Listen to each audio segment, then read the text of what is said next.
Hello दोस्तों, welcome back to my YouTube channel. I hope आप सभी लोग बढ़िया होंगे। जैसे कि आप जानते ही हैं, आजकल एसएससी जो मतलब एग्ज़ाम ले रही है वो अपने नए वेंडर के साथ एग्ज़ाम ले रही है। पहले जो एग्ज़ाम जो कराता था वो टीसीएस करा था। अब जो वेंडर चेंज हो गया वो ईडीक्यूटी करा रहा है। तो इसमें क्या हो रहा है, टीसीएस जो एग्ज़ाम कराता था वो टीसीएस एक पैटर्न रखता था कि इस पैटर्न के हिसाब से हमें पेपर लेना है। और ईडीक्यूटी जो एग्ज़ाम करा रहा है, ये कोई पैटर्न ही नहीं है इसका। सिलेबस आउट भी क्वेश्चन कर दे रहा है। टीसीएस जो था जो सिलेबस देता था उसी में से अपने सारे क्वेश्चन पूछता था। और ईडीक्यूटी का कोई सिलेबस ही नहीं है, पता नहीं कहाँ कहाँ से क्वेश्चन आ रहे हैं इसमें। तो अभी रिसेंटली जो एग्ज़ाम हुआ है सिलेक्शन पोस्ट का, तो उसमें जो है ना आप सभी कुछ लोगों ने दिया भी था, वो कुछ ने नहीं दिया। जिसने भरा होगा फॉर्म उसने दिया होगा, और जिसने नहीं फॉर्म नहीं भरा था उसने नहीं दिया होगा। तो मैंने भी इसमें एक फॉर्म डाला था सिलेक्शन पोस्ट में। तो उसमें जो है ना उसका यार मुझे समझ में नहीं आया। उसका जो जीएस का जो पैटर्न था ना, जीएस का वो स्टेटमेंट क्वेश्चन पूछ रहा था वो जीएस में। तो समस्या तो भाई बाहर हो गया वो पूरा एग्ज़ाम। तो इसलिए मैंने तो वही टीसी उसका ईडीक्यूटी का तो विरोध किया भी था। मैंने टीचरों का सपोर्ट किया था मैंने। और टीसीएस को मैंने कि वापस लाओ, टीसीएस को वापस लाओ और ईडीक्यूटी को हटाओ। फिर उसके बाद जो है रीजनिंग का पैटर्न इसमें सही था। रीजनिंग का और रीजनिंग का पैटर्न सही था, और इंग्लिश का पैटर्न भी थोड़ा बहुत सही था। इंग्लिश का पैटर्न थोड़ा सही था।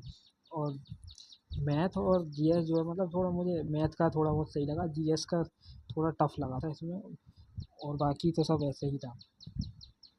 ज़्यादातर सिलेबस क्वेश्चन जो है सिलेबस आउट थे, सिलेबस में से नहीं थे।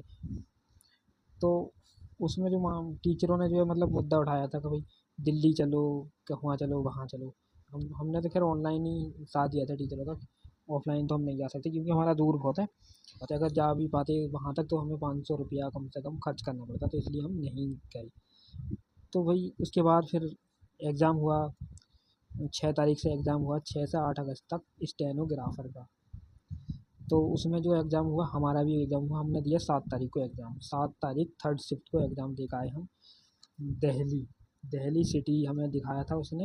हमारे घर से दिल्ली सिटी में दिखाया था उसने, सिटी दिल्ली दिखा रहा था। और एग्ज़ाम जो था वो हमारा था हरियाणा के गुड़गांव, हरियाणा के गुड़गांव में। और स्कूल का नाम था एमएम पब्लिकेशन, सेक्टर 4 में था, और अर्बन स्टेट।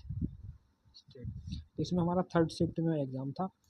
और तो एग्ज़ाम कुछ इस प्रकार हुआ, हमारा जो एग्ज़ाम हुआ था ठीक ठाक हुआ था हमारा एग्ज़ाम। क्योंकि उसमें जो है रीजनिंग बहुत इजी आई थी, इजी टू मॉडरेट आई थी।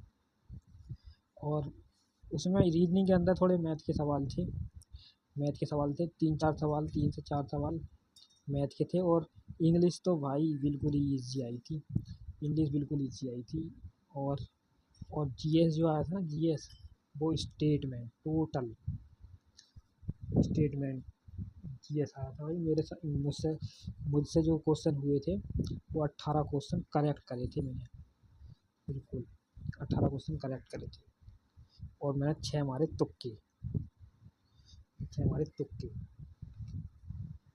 नहीं 7 तुक्के मारे थे, क्योंकि मैंने टोटल जो क्वेश्चन करे थे जीएस में 25 क्वेश्चन करे थे टोटल।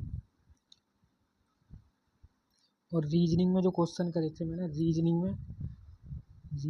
जो क्वेश्चन करे थे मैंने वो करे थे पहले राउंड में। फर्स्ट राउंड में जो क्वेश्चन करे थे वो मैंने करे थे 27।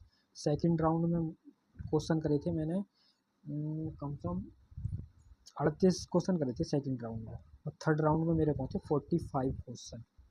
इंग्लिश में ज़्यादातर जो पेपर था, इंग्लिश में जो ज़्यादातर पेपर था वो active voice and passive narration सबसे ज़्यादा, एंड PQRS। और क्लोज टेस्ट 1 था। और पैसेज की संख्या थी 1, और पैसेज बड़ा शानदार था।